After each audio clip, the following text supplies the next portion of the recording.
Section 5, page 61, Precipitation.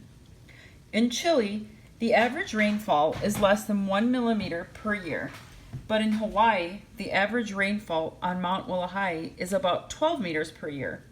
As you can see, rainfall varies greatly around the world. Water evaporates from every water surface on Earth and from living things. This water eventually returns to the surface as precipitation. Precipitation is any form of water that falls from clouds and reaches Earth's surface. Not all clouds produce precipitation. For precipitation to occur, cloud droplets or ice crystals must grow heavy enough to fall through the air. One way that cloud droplets grow is by colliding and combining with other droplets. As the droplets grow larger, they move faster and collect more small droplets. Finally, the droplets become heavy enough to fall out of the cloud as raindrops. Page 62, types of precipitation. In warm parts of the world, precipitation is almost always in the form of rain. In colder regions, precipitation may fall as snow or ice. Common types of precipitation include rain, sleet, freezing rain, snow, and hail. Rain, the most common kind of precipitation, drops of water are called rain if they are at least 0.5 or 0.5 of a millimeter in diameter. Precipitation made up of smaller drops of water is called drizzle. Precipitation of even smaller drops is called mist. Drizzle and mist usually fall from stratus clouds. Sleet. Sometimes raindrops fall through a layer of air that is below 0 degrees Celsius, the freezing point of water. As they fall, the raindrops freeze into solid particles of ice. Ice particles smaller than 5 millimeters in diameter are called sleet. Freezing rain. Sometimes raindrops falling through cold air near the ground do not freeze in the air. Instead, they freeze when they touch a cold surface. This kind of precipitation is called freezing rain. In an ice storm, a smooth, thick layer of ice builds up on every surface.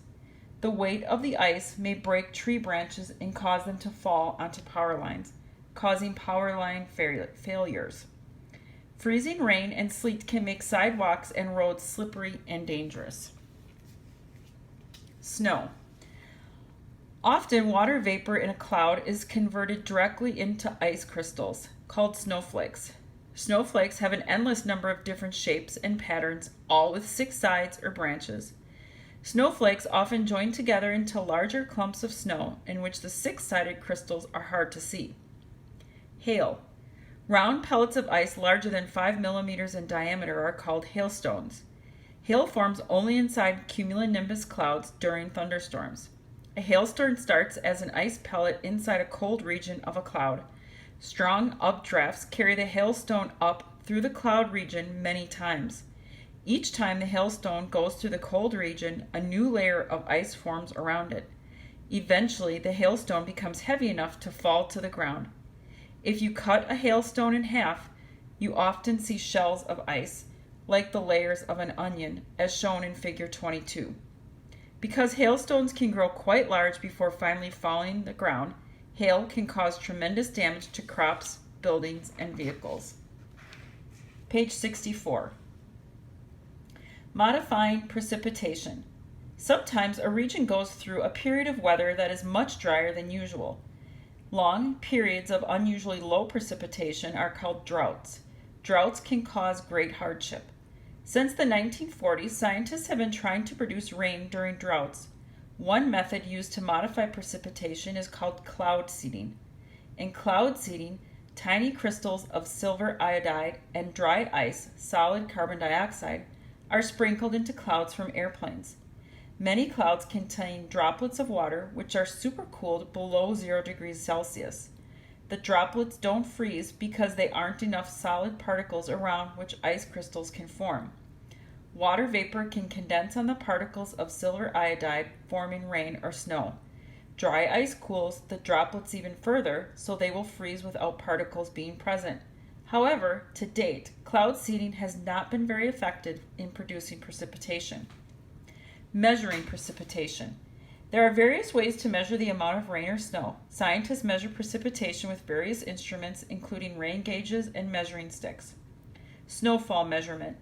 Snowfall is usually measured in two ways, using a simple measuring stick or by melting collected snow and measuring the depth of water it produces.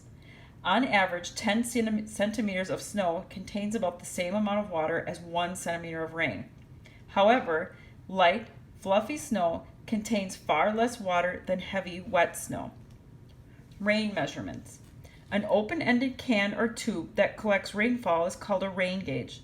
The amount of rainfall is measured by dipping a ruler into the water or by reading a marked scale. To increase the accuracy of measurement, the top of a rain gauge may have a funnel that collects 10 times as much rain as the tube alone, as shown in Figure 24.